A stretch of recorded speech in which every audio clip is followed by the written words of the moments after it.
Welcome to Bill the Drone Reviewer Podcast, Episode 36. DJI Mavic Mini has landed. Complete breakdown. Got that coming up next.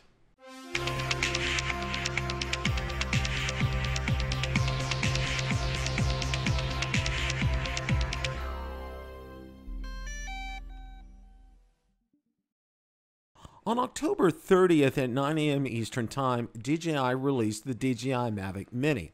At 12 noon Eastern Time on October 30th, Ron Braun, Marcus Crawford, and I got together to discuss this. And amongst other things, we shared our reaction, we gave you some analysis, and we had some great discussion regarding the DJI Mavic Mini. So without any further ado, I'm going to play this clip in its entirety.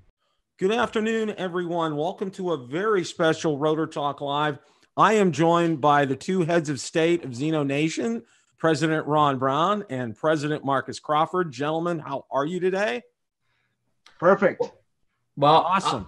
I'm doing well, but my partner here is a little under the weather today, so excuse his scratchy throat. But we're going to muddle through this, and we may have to be changing the name of our show, the Mavic Mini Nation, if things go well. Well, you know, we all know the Mavic Minis come out, and one of the things that I want to do right away, because we're not gonna have this be a terribly long show today. I want to go over the specifications officially from DJI's website. So let me go over to that right now. Now, you know, there wasn't really, and then we're going to talk about what we think were surprises and not surprises and all that kind of good stuff. So let's do this. Okay, now we're sharing here. Okay, aircraft, the weight that we know, it's 249 grams. And that's obviously without, you know, anything like the prop guards on it. That's definitely gonna raise that up here. Bill, can I stop you for a second? Go back up to the weight again. So it's only 199 grams in Japan. It's lighter there, right? And I think that's because of the battery. Oh, good point. I'm sorry, I jumped the gun there. No, that was good. Okay, go ahead. I'm sorry to stop you. Okay, no. You know, and these are, you know, and you can browse through these at your leisure. Maximum service ceiling above sea level, 3,000 meters. A maximum flight time, 30 minutes measured while flying at 14 kph in windless conditions. 18 minutes for JP, which is Japan, we're going to assume on there. Maximum wind speed resistance, 8 meters a second, scale 4. Those are some things here. Operating frequency. Now, you can tell here, and I already discussed this with Ron and Marcus, is I believe because enhanced Wi-Fi is different in the United States than it is in other countries. So I think there's two models of the controller right here is what you're seeing. And you could see the different frequencies on the models of the controller here as well. But Bill, just to stop people, make sure they understand, they're going to get the proper model of controller for their country. They won't, it's not something they'll ever have to pick or decide. Yes, that's a good point, Ron. You can see the gimbal. It has the range on it right here.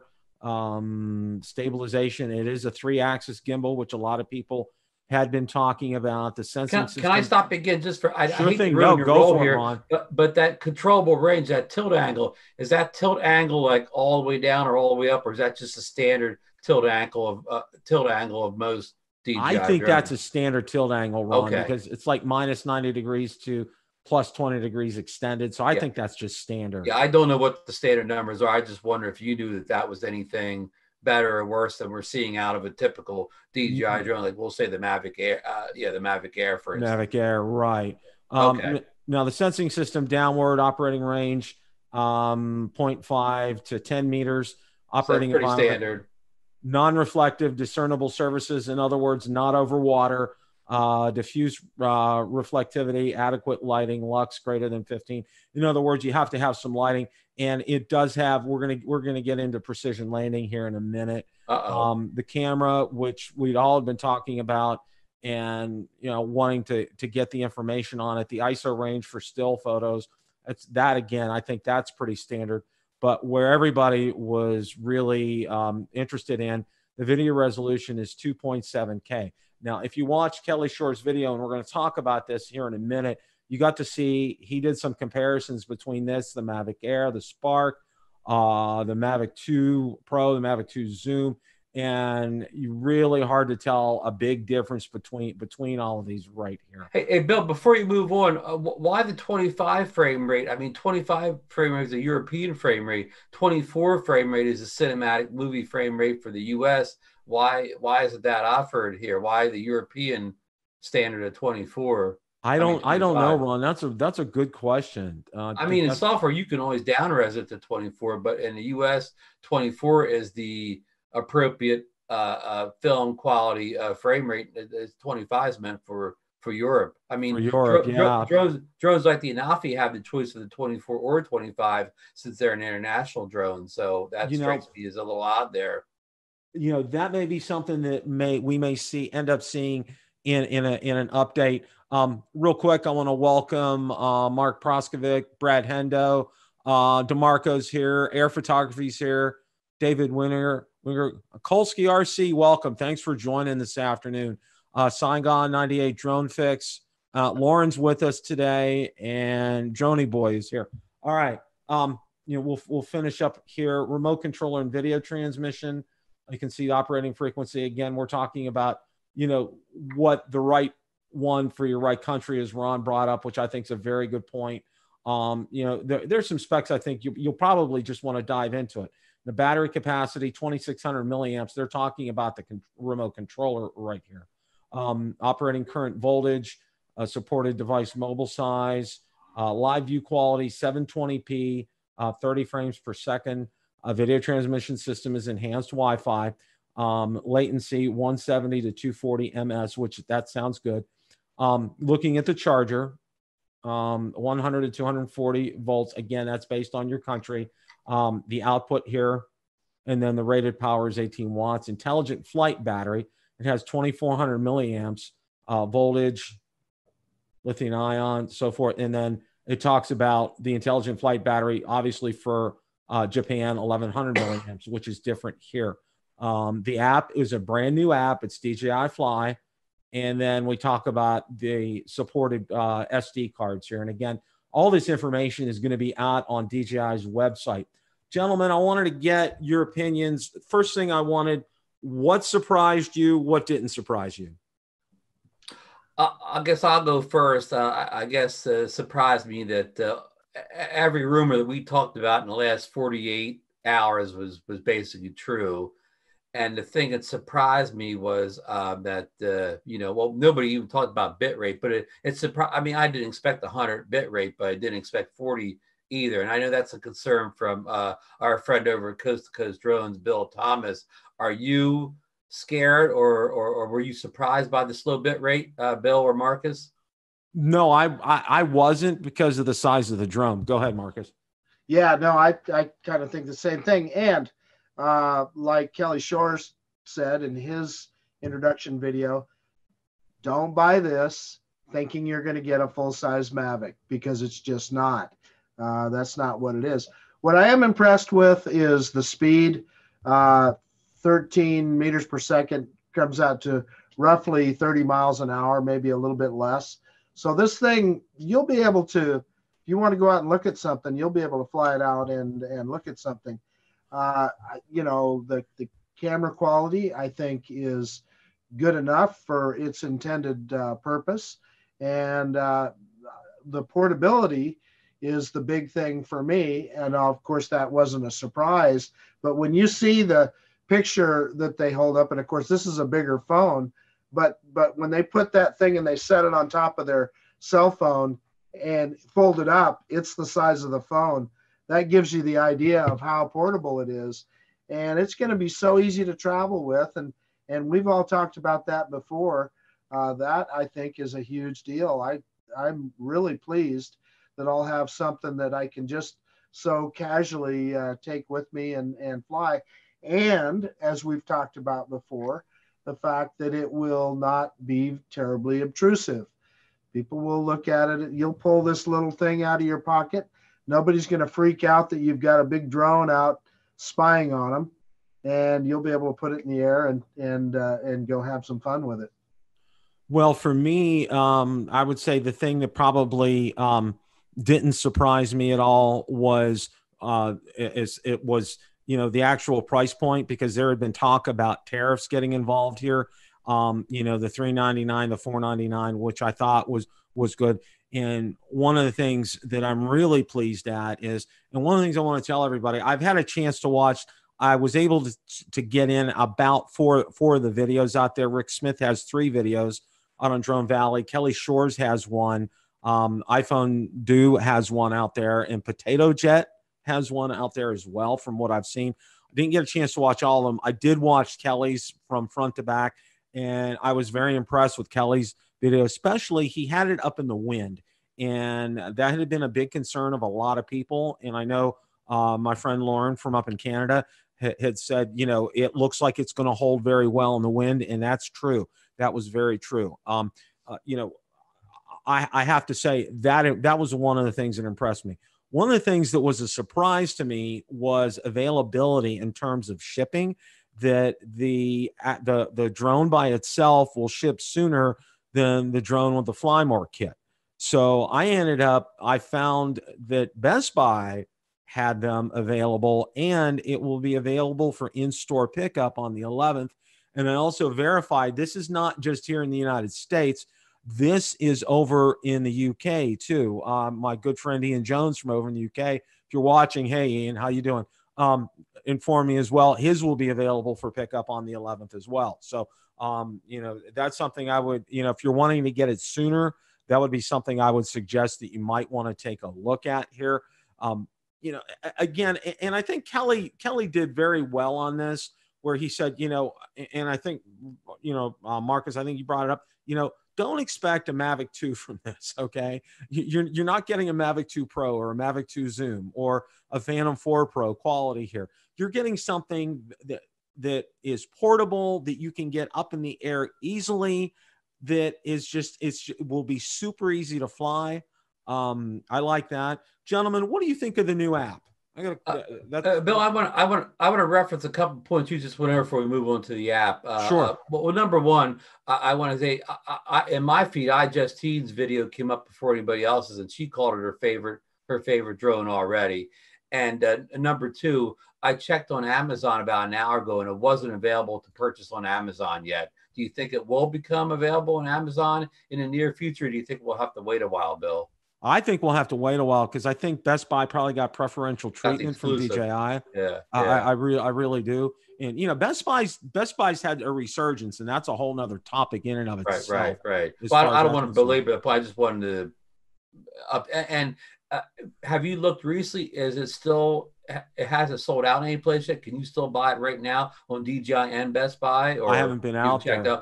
I'll check after the show and yeah, let us know. Well, I'll keep a tab all day long to see if it ever gets in the sold out status or whatever. Yeah, that's going to be interesting. Yeah, it's also going to be interesting to know too. Now, what I did was, on a lot of those options that show that they weren't available, the accessories, I filled out to be notified by email on all of them. Initially, because I had ordered it directly from DJI, and I just went in and canceled my order and ordered it from Best Buy, and shows available for pickup on the 11th. One of the questions I have for both Ron and Marcus is, what do you think of this new DJI Fly app? So the app really, it clearly is a pretty simplified version of the Go4 app. From what I've seen on iPhone's introduction and Kelly's introduction, it's going to be familiar to us. Anybody that flies a drone is going to get that figured out pretty good. But just the basic Droney, Circle, Helix, and Rocket is what are the intelligent flight modes. Interestingly enough, on iPhone Do's introduction, he said that it is capable of tracking in the intelligent flight modes. He put it in one of the flight modes, and it had a box around him, and he walked around and the drone followed him. So you would think it would be pretty easy for DJI to add a follow me mode to this drone. I wonder if they didn't do it because they know it's an entry-level product, and they're afraid that people will walk their drone into a tree or something. Just thinking out loud, guys. Good points, Marcus. Or maybe they could get it so somehow it knew it had the prop guards on, and then it would go into follow mode. But no, I see why they did this app. I mean, for first time drone users or first time DJI owners, they won't notice that anything's missing from the app, and so I think they're counting on a lot of new people to buy it. I don't know if they're right or wrong on that, because so far all I know is a bunch of old guys like us are buying it. But I don't think it'll bother me that I don't have the standard DJI Go app there. I'm losing some of the features. I'm not a big user of the intelligent features anyways. I usually just fly. I hate to say full manual because it's a GPS job, but you know what I mean. I just fly. I hardly ever use any modes anyway, so it won't make any difference to me. What do you think, Bill?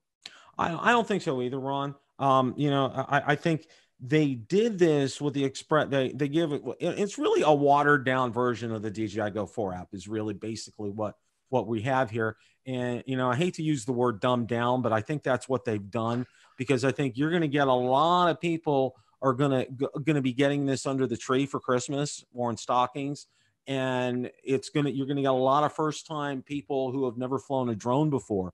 So I think it's going to be important for them to be able to get it up in the air quickly. And in order to do that, you're going to need to have a simplified app. I mean, it's just, I think that's just the way it is. I mean, these days you don't want to get it overly complicated. One of the things that I really liked in watching Kelly's, because I spent the most time watching that. I'm going to go back and watch Rick's. I love Rick. And I think we kind of called it last night on the show, Marcus. With Rick, we hit Rick and Kelly, but Billy didn't get one. So, but one of the things that I liked is the ability you can charge things from that battery pack. Okay.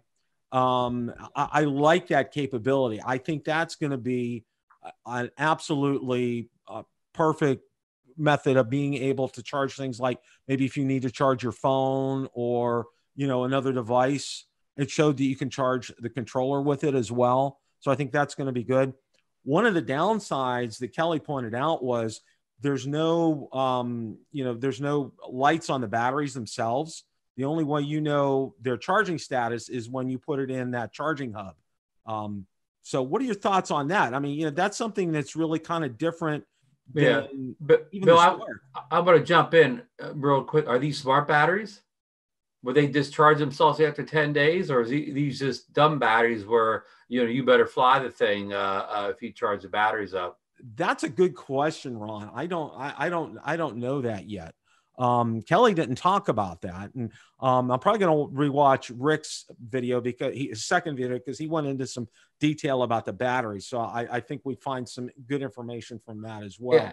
As far as not having the dots on it or whatever, I mean, the button to push. I mean, that's good when you're in the house or whatever. But when you're in the field, of course, the app's going to show you the battery level. So I mean, that's only important when you're home. You wonder, if the batteries are charging out, and big deal. So you plug it in, and if the lights start going, then you need to charge. If the lights don't start going, then it's charged. I mean, it's nice to have the buttons, but that's certainly not. I mean, I have a lot of toy drones that don't have the buttons, and it's a minor inconvenience or whatever to save all that money on the price. Like I'd rather save $100 on the price of a drone than have batteries that light up.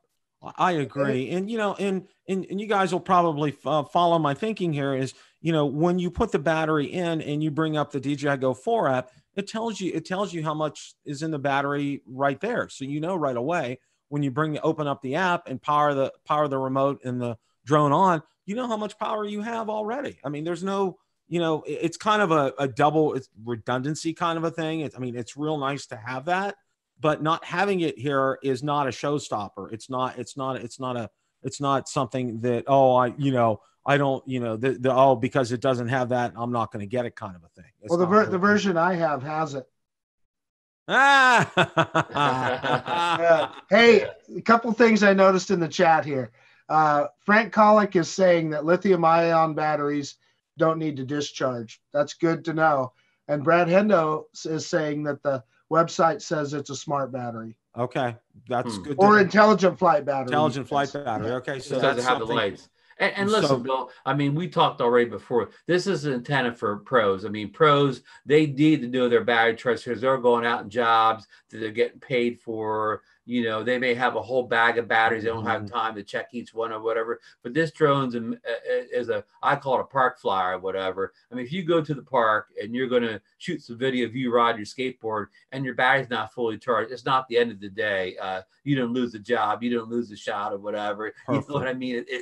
It's not as important for somebody to make an Instagram video of them at riding a skateboard at the park as it is somebody going out in a pro shoot. So the batteries that light up is a pro feature, not a we'll call a beginner drone feature. That's spot on, Ron. That was very well said. You know, the other thing that I wanted to touch on with this is you know, taking a look, and I wanted to go back because you know, Kelly's did a great comparison video where, you know, he had all his drones up there and it was the same scene at the same height, at the same angle. And really looking at those things, probably the worst of those was the original Mavic Pro. I actually thought that the Mavic Mini looked better than the Mavic Pro's video in that instance. Yeah, well, you're exactly right, Bill. The Mavic Pro did look the worst, but to look the worst on auto features or whatever. Right. And if you're, I mean, I get the people that are going to get this Mavic Mini are just going to put auto on or whatever. But if you buy the Mavic Pro, even the first Mavic Pro, you probably know a little bit about photography, so you know not to just shoot it on auto or whatever. I guarantee you, if I took that Mavic Pro and I you know, put the settings in I wanted, it would look better than, you know, than it did up there. True. Yeah, very true. I mean, that's the problem. When people test stuff on full auto, whatever, I mean, I know why they're doing it, because they don't want to give something the advantage over the other. But I mean, that's also doing a disservice to all the drones because, you know, even if I took the world's most expensive regular camera and put it in auto, I could beat it with a lesser camera by juicing the settings up. Yeah. And so, I mean, again, nobody trying to get good photography shoots on auto. No, you're gonna you want to get in there, and I think probably one of the best tutorials I think I've seen was our friend Original Dobo. He did a great one. I think it was on the settings for the Mavic Pro, and he made it so simple and so straightforward that if you know you don't need to use auto, you go in there and you put these settings in, and it comes out like it should every time. He did a great job with that. You know, gentlemen, do you have any other thoughts on this? Well, I would like to speak to our viewers here real quick, Bill. If everybody would do Bill a favor, he's you know, putting on this good show for us. Hit that thumbs up button if you would. I see we've had some probably less than happy people hit the thumbs down, but let's give Bill some good thumbs up. We've got 44 people in here, so let's support the guy that's supplying this information for us. Thank you, Marcus. Storm Rider asked, could you tell me when the DJI Fly app will be available? That's a good question, Storm Rider. You know, I would say probably the 11th, because the 11th is what I'm seeing not only on Best Buy, but as I talked to one of my friends over in the UK, that's kind of like a universal release date around the world. So my guess is it will be available on the 11th. The other thing is, can you use the DJI Go app, DumTube? I don't think you'll be able to.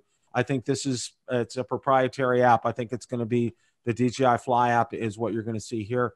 One of the things that I haven't seen is firmware updates, because I know that's something that I'm sure everybody's going to ask the question right away. Is this, you know, how do you do firmware updates on this? But I'm sure that DJI, you know, DJI has some videos out there at 9 a.m. I didn't get to see if they had one on the firmware update process, but I got to imagine, especially since this is going to be a first-time drone for a lot of people, that it's going to be a very simple process to do firmware updates with this. Well, DJI does everything right. We know that. So like you, Bill, I'm sure, and because of the intended use, they're not going to make it complicated for first-time drone users. They want to bring them into the DJI ecosphere, and it's in their best interest to make this thing as easy and as simple to use for them as they can. Gentlemen, closing thoughts here. Ron.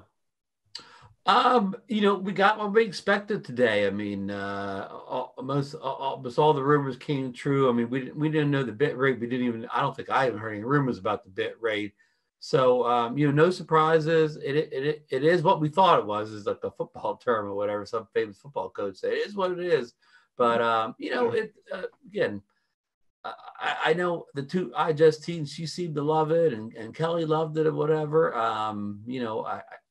I don't know if it's a drone I'm going to have long term. I mean, I didn't buy the Flymore kit because if this thing flies for 30 minutes, I'm never going to put the second battery in and fly for 60 minutes. I mean, again, again, it's what expected. I can't say I'm underwhelmed, but I just don't know where this comes into play outside the ultra portability for somebody that has more advanced drones. Marcus? Yeah, so, similar to what you're saying, Ron, I guess for me, the big deal is the portability. And I learned that with the Spark, particularly when you're on an aircraft flying someplace.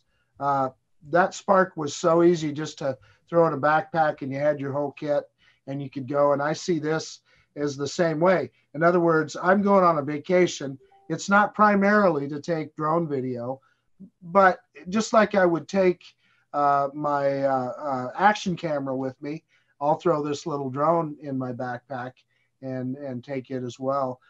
Like Ron, like you just said, no surprises here. We got exactly what we expected. So yeah, I'd say that's a good thing. I am a little disappointed in the delivery times.